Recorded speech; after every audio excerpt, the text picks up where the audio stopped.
No inverno, o K2 transforma-se num inferno de gelo, onde o vento derruba homens e a temperatura desce a menos 60 graus.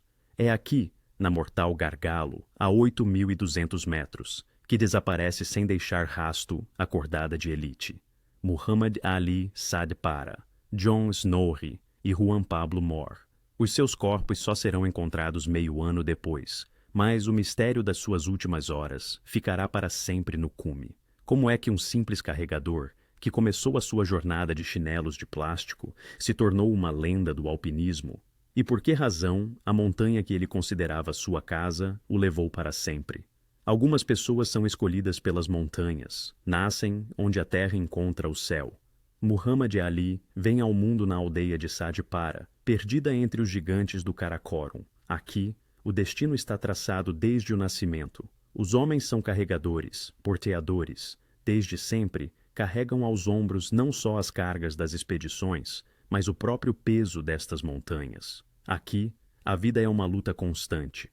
A falta de cuidados médicos básicos transforma qualquer doença numa sentença de morte. Nem todos sobrevivem. Na família de Ali, esta realidade severa é particularmente dura. Ele é o mais novo, um dos poucos que consegue chegar à idade adulta. E desde muito cedo aprende o valor do trabalho, labutando nos campos e cuidando do gado. Cada dia passado ao ar livre tempera o seu corpo e espírito. Mas no coração de Muhammad Ali arde outro fogo. Contra todas as expectativas, ele quebra as tradições e obtém uma educação formal, terminando o colégio em Skardu. É algo inédito para um rapaz de Saad Para, cujo caminho parecia já estar traçado para o sopé dos 8.000 metros. Contudo, a sua verdadeira força não se revela na sala de aula. No campo de futebol, chamam-lhe o Ronaldo de Bautistã. Não pela técnica refinada, mas pela incrível força física, por uma tenacidade imparável. Este poder ainda não conhece o seu verdadeiro propósito, mas a vida depressa encontra um uso para essa força. Aos 19 anos, Muhammad Ali contrai matrimônio. A sua escolhida é Fatima, uma jovem da aldeia vizinha. Esta não é uma história de amor romântico, mas uma união forjada pela tradição e arranjada por seu tio. Para um jovem cheio de energia e ambição, isso significa uma coisa: responsabilidade. Agora, ele não é apenas o filho de seus pais, ele é o chefe de uma nova família, e seus ombros precisam suportar esse peso. Em breve, a família cresce, e essa nova fase traz consigo não apenas alegria, mas também um cálculo frio. O pequeno pedaço de terra que o alimentou desde a juventude já não dá conta. A colheita parece insignificante e o futuro nebuloso. Cada dia se transforma numa luta silenciosa pela sobrevivência, e Ali percebe que seu diploma e suas vitórias no futebol não podem encher os celeiros vazios. Ele está numa encruzilhada. Um caminho é ficar, continuar a cultivar o solo pedregoso, esperando pela misericórdia da natureza, e apagar gradualmente aquele fogo que o tornou o Ronaldo do Bautistão. O outro caminho é partir. Levantar os olhos para os cumes que sempre foram testemunhas silenciosas de sua vida.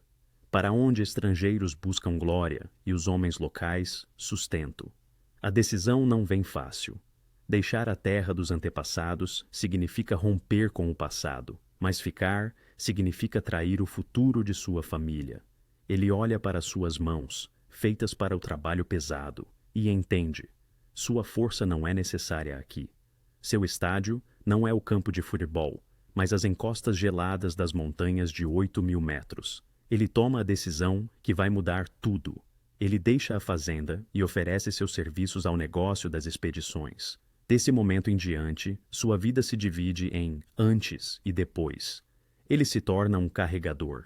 Para muitos, é apenas um porteiro, um homem cujo trabalho é carregar peso. Mas, na realidade, esses homens são a espinha dorsal de aço de qualquer expedição. Eles abrem trilhas, fixam cordas, carregam dezenas de quilos de equipamento, comida e cilindros de oxigênio. São heróis invisíveis, sem os quais nenhuma bandeira tremularia no topo. Para um alpinista da Europa ou da América, ele é apenas parte da equipe, um ajudante silencioso e resistente. Mas Ali é diferente. Nele não há apenas força física, mas também a inteligência adquirida na faculdade e uma vontade indomável. Ele não está apenas carregando o peso alheio, está estudando, observando, absorvendo conhecimento como uma esponja. Cada passo sobre a geleira, cada metro de altitude conquistado, é uma lição.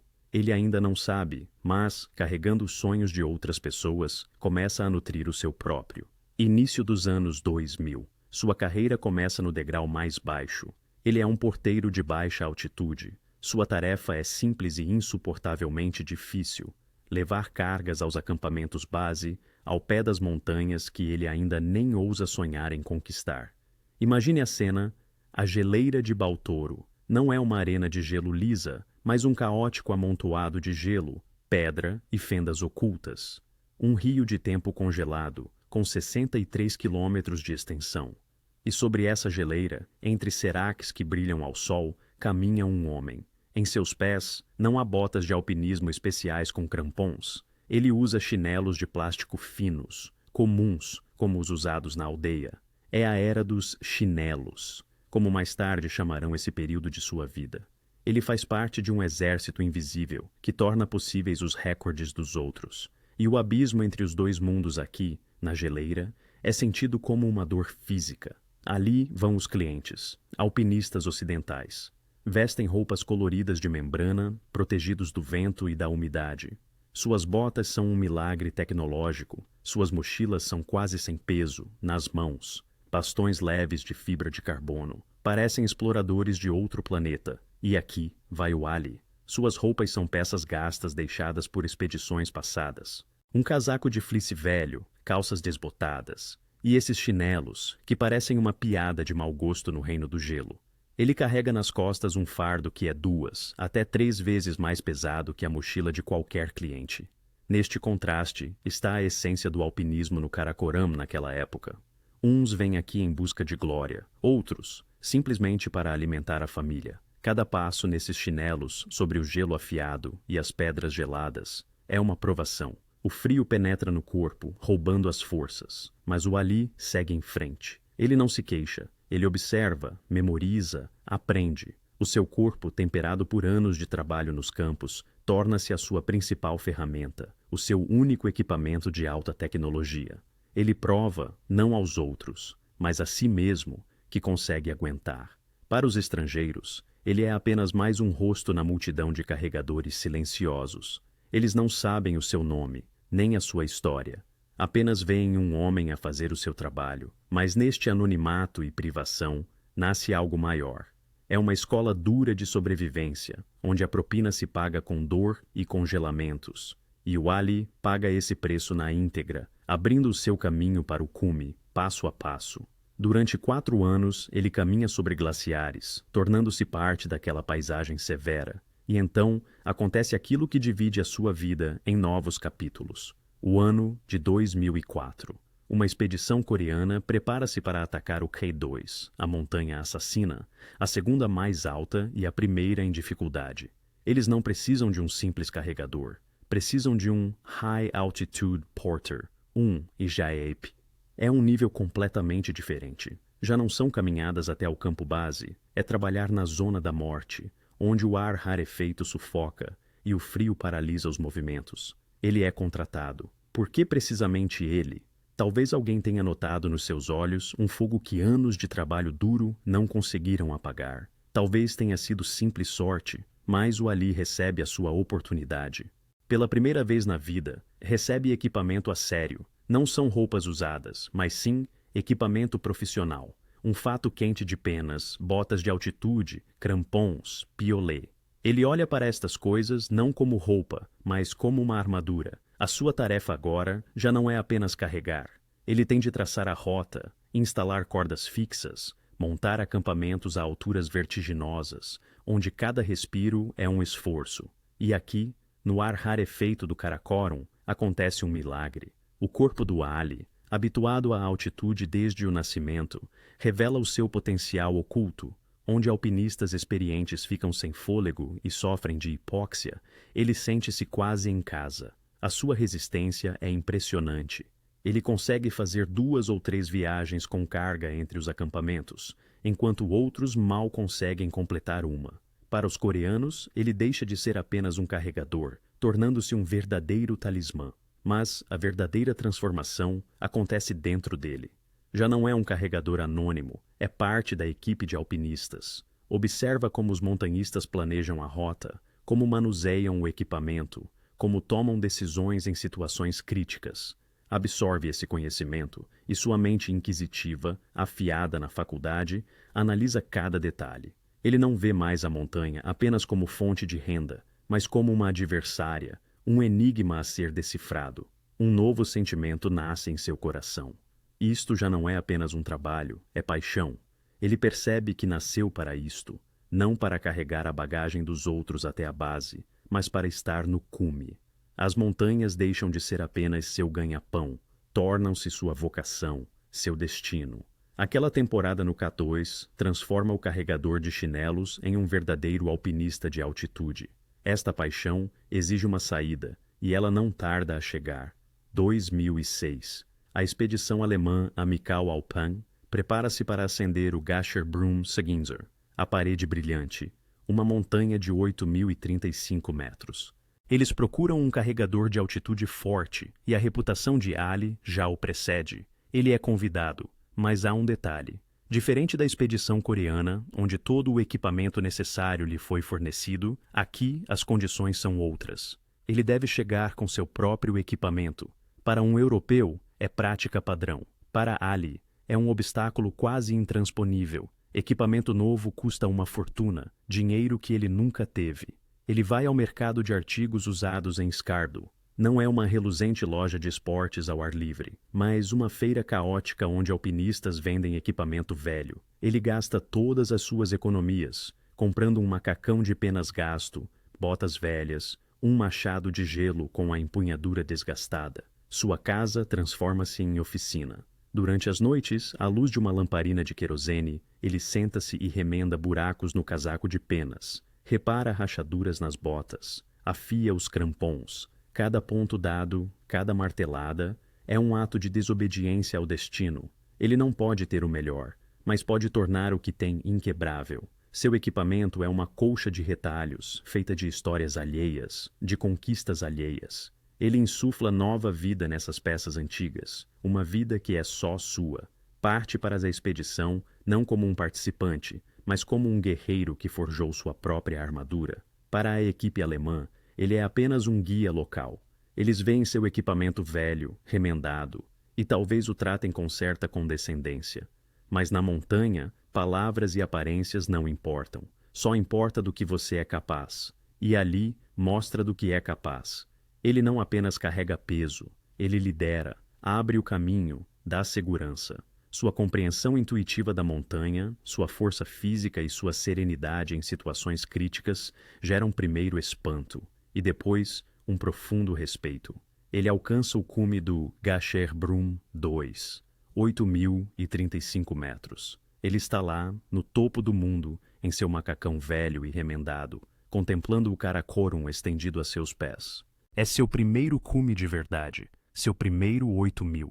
Naquele momento, acontece algo maior do que apenas uma escalada. Ele prova, não para os alemães, mas para o mundo, e principalmente para si mesmo, que o rapaz de Sadipara, que um dia andou na geleira de chinelos, pode se igualar aos melhores alpinistas do planeta. Ele deixa de ser apenas um carregador, torna-se Muhammad Ali Sadpara, alpinista. O cume do Gasherbrum. 2 não é uma linha de chegada, é um tiro de partida. A fome que despertou nele lá em cima, aos 8.000 metros, agora é insaciável. Agora ele precisa provar que aquilo não foi um acaso, não foi apenas a sorte de um rapaz resistente. E ele começa a provar isso com uma tenacidade que impressiona. Em 2008, ele conquista o Nanga Parbat, a montanha nua, um dos picos mais temíveis e imprevisíveis do planeta, que já cobrou dezenas de vidas. Ele consegue, mas não é o suficiente. Em 2009, ele volta e está novamente no seu topo. Conquistar aquele monstro 2 vezes em 2 anos, isso já não é sorte, é uma declaração. Ele demonstra que conhece a língua dessas montanhas, que entende o seu caráter. O seu nome começa a ser pronunciado cada vez mais nos acampamentos base. Em 2010, ele continua a colecionar 8.000 metros, ascendendo com sucesso ao Gasherbrum Tumor, o vizinho daquela montanha onde tudo começou. Em 2012, ele ataca o Broad Peak, atingindo o seu cume anterior aos 8.011 metros. E o mundo do alpinismo de elite começa a vê-lo de forma diferente. Já não é apenas o rapaz forte do Paquistão, é um alpinista de alta altitude confiável, experiente.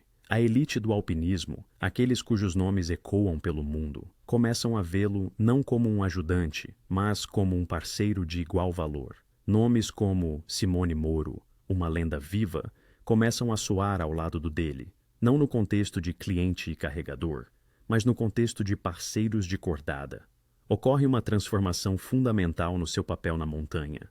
Cada vez mais, ele não está atrás do cliente, mas à frente. É ele quem guia a cordada, quem pisa primeiro na neve virgem, abrindo trincheira para os outros. Ele lê o gelo, encontra o caminho seguro, através dos seracs, toma as decisões cruciais das quais dependem as vidas de toda a expedição. A sua intuição, nascida nas montanhas e aprimorada por anos de ascensões, torna-se o seu principal instrumento. Já não é um executor de ordens alheias, é um estrategista.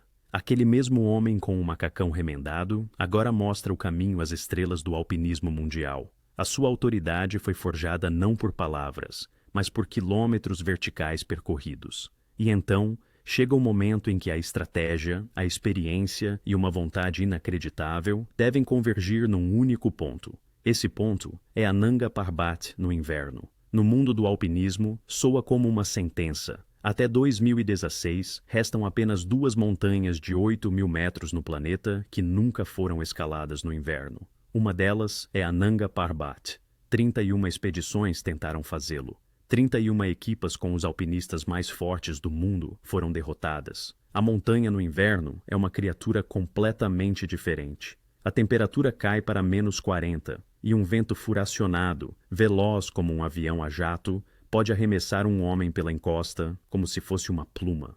Isto não é apenas uma escalada, é uma batalha pela sobrevivência. E nessa batalha entra o time dos sonhos, o italiano Simone Moro, o rei das ascensões invernais. O espanhol Alex Chicon, obcecado por esta montanha, e ele, Muhammad Ali Sadpara. Ele neste time não é apenas um guia, ele é a chave para a montanha. Conhece o seu caráter no verão, as suas fendas e os seus corredores. Agora, terá de desvendar a sua alma invernal. Escolhem a via Kingschoffer, clássica, mas que no inverno se transforma numa armadilha vertical de gelo. Cada passo é uma luta. O metal do piolet queima as mãos mesmo através das luvas grossas. A respiração transforma-se instantaneamente em estilhaços de gelo na máscara. Isto não é um desporto, é uma guerra contra a natureza e contra si próprios. O final deste drama desenrola-se a 26 de fevereiro de 2016. 4 alpinistas partem do último acampamento para o assalto final ao cume. Juntamente com o trio de homens, segue a italiana Tamara Lunger. Avançam lentamente, com as suas últimas forças. A altitude suga a energia, o frio paralisa os músculos. E então, quando o cume já está tão próximo, a apenas 100 metros, acontece aquilo que mostra toda a crueldade das alturas. Tamara para, sente que o seu corpo está no limite. Dar mais alguns passos significaria não voltar. Toma a decisão mais difícil da sua vida e vira para trás. Os 3 homens continuam o caminho, avançam, apoiando-se uns aos outros, partilhando os últimos goles de chá quente, e então dão os últimos passos. O cume. Estão no ponto mais alto da Nanga Parbat invernal. Simone Moro, Alex Chicon e Muhammad Ali Sadpara fizeram o impossível. Ali inscreve o seu nome na história não apenas como um participante, torna-se o primeiro paquistanês a escalar um 8.000 no inverno. O rapaz de Sadpara, que começou a sua jornada de chinelos, conquistou a inexpugnável fortaleza invernal. A descida do cume traz uma fama estrondosa. A mídia mundial proclama o feito histórico. Simone Moro, um homem que sabe o valor das palavras, lança uma frase que vingou no mundo inteiro. Ali é o Tenzin do Nanga Parbat. Ele o compara a Tenzin Norgay, o Sherpa que foi o primeiro a pisar no Everest, junto com Hillary. É o maior elogio possível. Muhammad Ali Sadpara torna-se um herói nacional do Paquistão. Recebem-no como um rei, aplaudem-no, orgulham-se dele. Ele é o símbolo de que os paquistaneses podem ser muito mais do que assistentes. Podem ser os protagonistas da história de conquista das suas próprias montanhas. Parecia finalmente o triunfo merecido. Agora, a sua vida devia mudar. Patrocínios, contratos, estabilidade financeira. Tudo isso devia ter caído sobre ele como uma avalanche. Mas a realidade revela-se mais prosaica e muito mais dura. Há fama, mas não há dinheiro. Ele regressa a casa, à sua vila de Sadpara, não como uma celebridade mundial, mas como um homem comum. Não tem contratos robustos com marcas de equipamento, nem apoio consistente do Estado. Os seus honorários pelas expedições são uma gota no oceano comparado com o que os seus parceiros europeus recebem. E assim, o herói que conquistou o Nanga Parbat no inverno está no telhado da sua modesta casa, a consertar uma goteira. Volta a vestir as roupas de trabalho e vai cuidar do gado. O contraste entre o topo do mundo e os problemas do dia a dia é imenso. Ele é a prova viva de que se pode ser rei nas montanhas e permanecer um homem pobre no vale. Os seus amigos e familiares dizem com amargura: deem ao Ali um financiamento decente, e ele escalará todos os 14.800, não uma, mas várias vezes. Nas suas palavras não há exagero. A sua condição física, a sua experiência e intuição é uma combinação única. Mas o alpinismo de alto nível não é só força e vontade. É também muito dinheiro. Uma única expedição a 1.800 custa dezenas de milhares de dólares. Dinheiro para os permis, para o equipamento, para o oxigênio, para a logística. O Ali não tem esse dinheiro. Cada nova ascensão, para ele, não é só uma prova física, mas uma busca desesperada por fundos. Ele é forçado a provar constantemente que merece apoio, enquanto seu nome já está gravado em letras de ouro na história do alpinismo. Mas as dificuldades financeiras não podem deter um homem que caminhou sobre uma geleira de chinelos. Ele encontra um jeito de continuar fazendo aquilo para o qual nasceu. Usa sua reputação para se juntar a expedições. E cada vez prova que sua presença é uma garantia de sucesso. 2018 começa com mais um desafio. Janeiro. Inverno no Himalaia. Ele parte para o Nepal para escalar o Pumori, a filha indomável do Everest. Um pico tecnicamente complexo com 7.161 metros. Uma ascensão invernal a uma montanha dessas já é por si só um feito de classe mundial. Ele faz aquilo como quem aquece para o evento principal. No verão do mesmo ano, ele retorna ao seu Karakorum natal. Seu objetivo é o K2. Aquela mesma montanha onde ele começou sua carreira em altitude, carregando equipamentos para coreanos. Agora, retorna não como assistente, mas como líder. E pela primeira vez na vida, ele está no cume. Fecha um ciclo, provando que o aluno superou todas as expectativas. E então, chega 2019, que se torna uma verdadeira festa de conquistas. É como se ele tentasse recuperar todos os anos perdidos por falta de recursos. Seu ritmo é de tirar o fôlego. Em uma única temporada, ele faz 3 ascensões a 8.000 metros. Primeiro, escala o Lhotse, a 4ª montanha mais alta do mundo, colada ao Everest. Depois, o Manaslu, a montanha do espírito, no Nepal. E entre essas escaladas, ainda encontra tempo para trabalhar no Makalu, a 5ª maior do planeta, onde lidera a equipe que instala cordas fixas, preparando a rota para dezenas de outros alpinistas. É uma demonstração incrível de força, resistência e versatilidade. Ele não é mais apenas um especialista do Karakorum, prova que pode atuar em qualquer altitude, em qualquer canto do Himalaia, no inverno ou no verão. Pode liderar, pode abrir caminho, pode fazer parte de uma equipe. Consolida-se definitivamente como um dos mais fortes alpinistas de altitude do planeta. E ele consegue isso não com milhões de patrocínios, mas sim apesar da falta deles. Seu motor é a pura paixão pelas montanhas e uma vontade inabalável. Ele é o tipo de homem que não espera que construam uma escada para o cume. Ele mesmo talha os degraus na face de gelo, subindo mais e mais, passo a passo. Após a temporada triunfante de 2019, resta um último grande objetivo no horizonte. O mais difícil e o mais cobiçado, O K2 no inverno não é apenas uma montanha, é o santo graal do alpinismo de altitude, o único 8.000 que nunca permitiu a presença humana durante o inverno. Dezenas de expedições falharam. As condições no K2 no inverno são comparadas a outro planeta. Ventos de 200 km por hora e temperaturas de 60 graus negativos são a norma. A montanha se transforma em um deserto vertical de gelo. E para Ali, para quem o K2 é a montanha de casa, é impossível ficar de fora. Ele precisa estar lá. No inverno de 2020 e 2021, a base do K2 reúne um número sem precedentes de alpinistas. Todas as maiores forças do mundo estão presentes. Ali, junta-se a equipe do islandês Jon Snorri.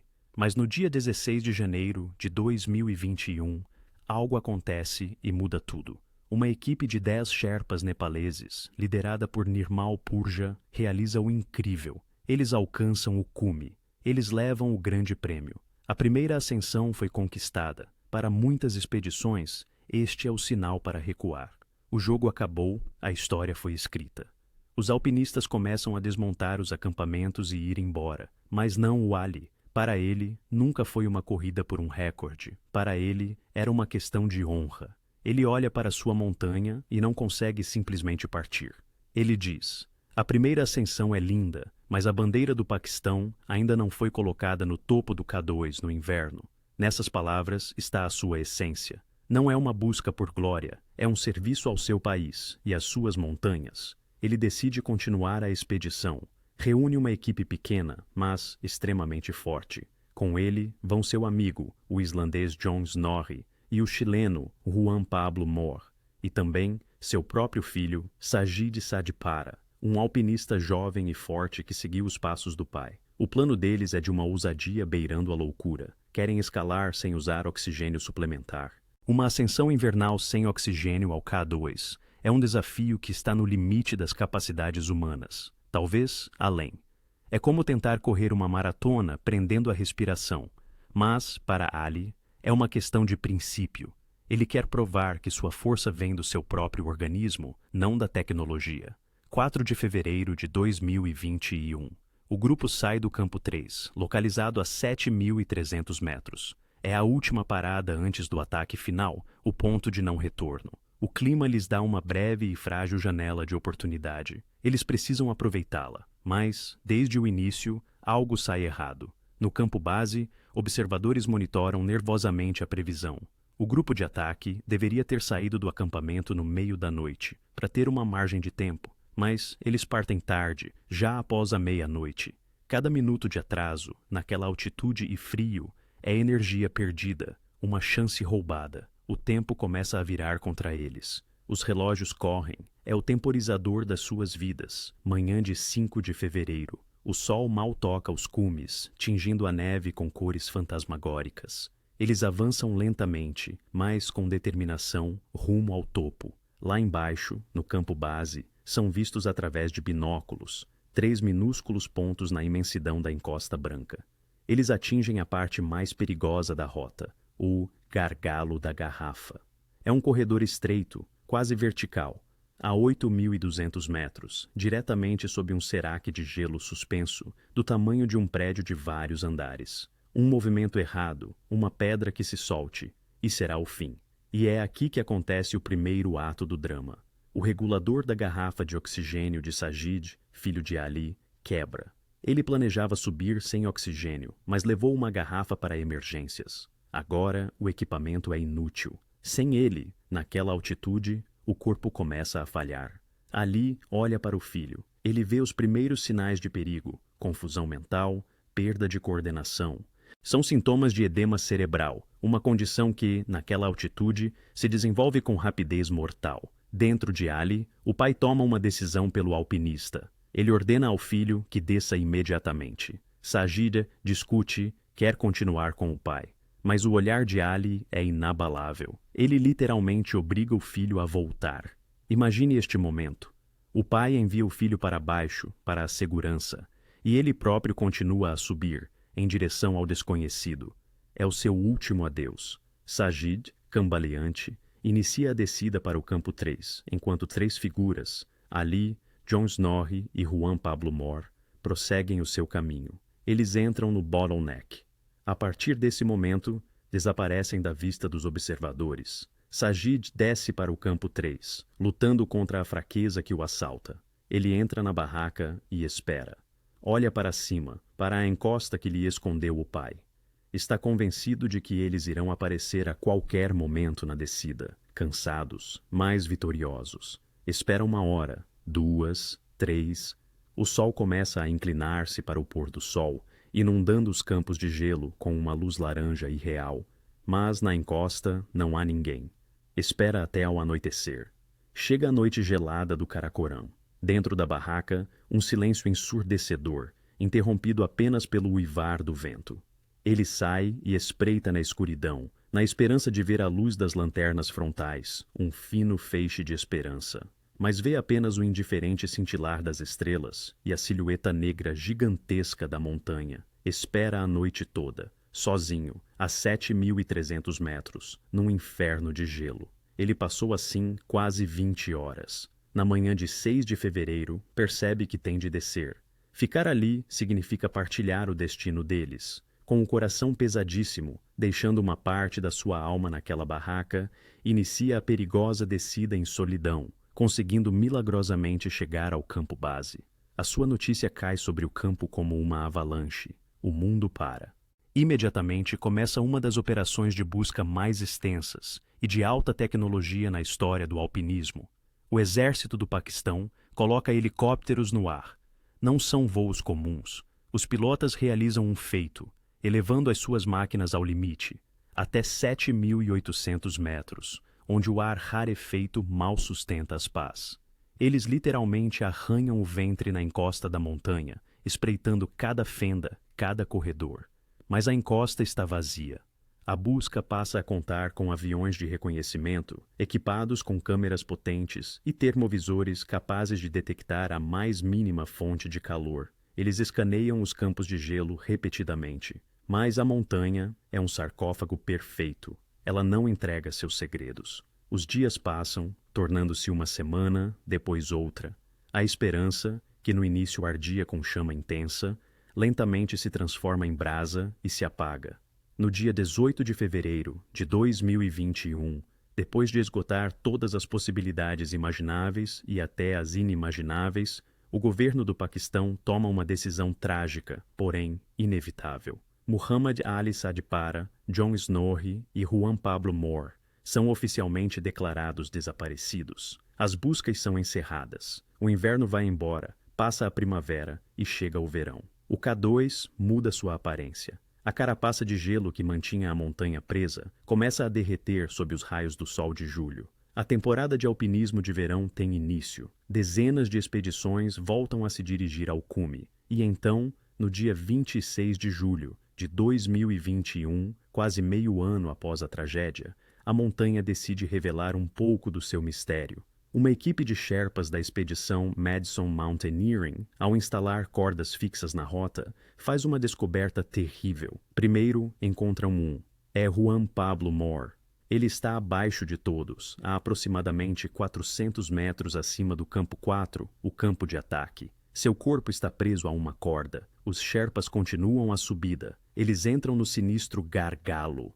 E lá, a 8.300 metros de altitude, encontram o segundo. É Muhammad Ali Sadipara. Ele também está preso às cordas fixas. Sua postura indica que parou para descansar e não conseguiu mais se levantar. Ele está significativamente mais alto que seu companheiro chileno. Mas isso não é tudo. A cerca de 100 metros acima, na encosta, os Sherpas descobrem o terceiro, John Snorri. Ele está afastado da trilha principal, como se tivesse tentado encontrar abrigo do vento ou simplesmente perdido o caminho no nevoeiro do cansaço. Essa descoberta é como a última página silenciosa de seu diário. A posição dos corpos permite juntar as peças do quebra-cabeça. Fica claro que eles não caíram. Não houve nenhum desastre, avalanche ou queda. Eles simplesmente pararam, um após o outro. Os corpos foram encontrados em alturas diferentes, o que indica que não desciam juntos, num grupo compacto. Provavelmente, as suas forças esgotaram-se em momentos distintos durante a descida. O frio, a hipóxia e a exaustão extrema levaram-nos um a um. Eles não perderam uma luta contra a montanha, simplesmente dissolveram-se nela, as suas baterias internas descarregando-se uma após a outra. A montanha não os venceu, apenas os sobreviveu. A imagem das suas últimas horas torna-se dolorosamente clara. Não foi um desfecho rápido, mas um desaparecimento lento e silencioso no lugar mais alto e frio do planeta. Agora, conhecida a localização dos corpos, começa o trabalho mais complexo, a reconstrução dos eventos. Investigadores de alpinismo, escaladores experientes em alta altitude, analisam cada detalhe, e o quadro que emerge assusta pela sua banalidade. O facto de todos os três estarem presos à corda fixa é um elemento crucial. Isso exclui totalmente versões dramáticas de uma queda no abismo, de uma avalanche, de alguma catástrofe súbita. Eles não caíram, estavam a descer pela rota, seguindo os protocolos de segurança. John Snorri foi encontrado mais acima, ali ligeiramente abaixo, e Juan Pablo Moore ainda mais abaixo. Isto sugere que, muito provavelmente, já estavam a descer do cume. Eles atingiram o seu objetivo, mas a montanha cobra o seu preço, não na subida, mas na descida, quando as forças já estão no limite. O que aconteceu então? O mais provável é que a resposta seja simples e terrível: exaustão extrema, agravada pelo frio e pela hipóxia. E seus organismos simplesmente desligaram-se. Imagine, você caminha, cada passo é um esforço sobre-humano. Você para por um segundo para recuperar o fôlego, encosta-se à encosta. E nesse segundo, o frio invade-o como um veneno. Os músculos deixam de responder. A consciência turva-se e você simplesmente adormece. Para sempre.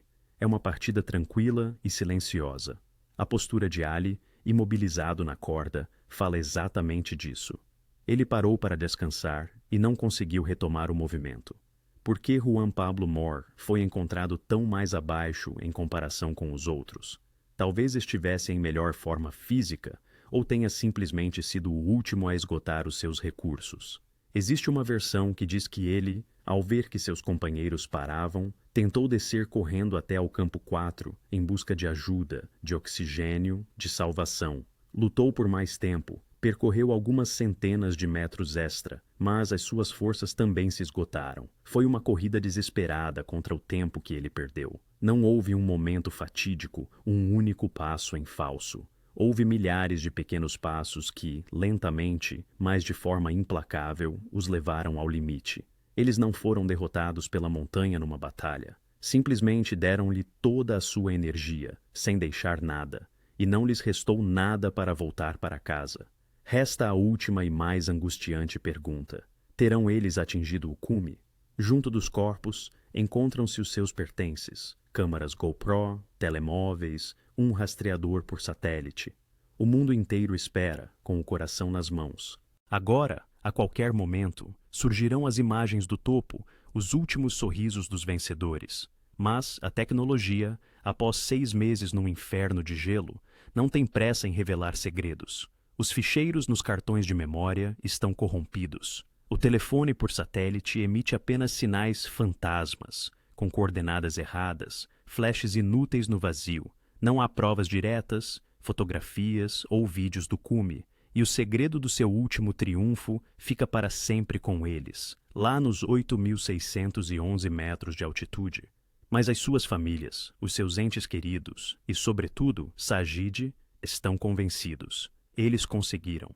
A análise da sua velocidade, da hora de partida e da localização dos corpos indica que tiveram tempo suficiente para subir e iniciar a descida.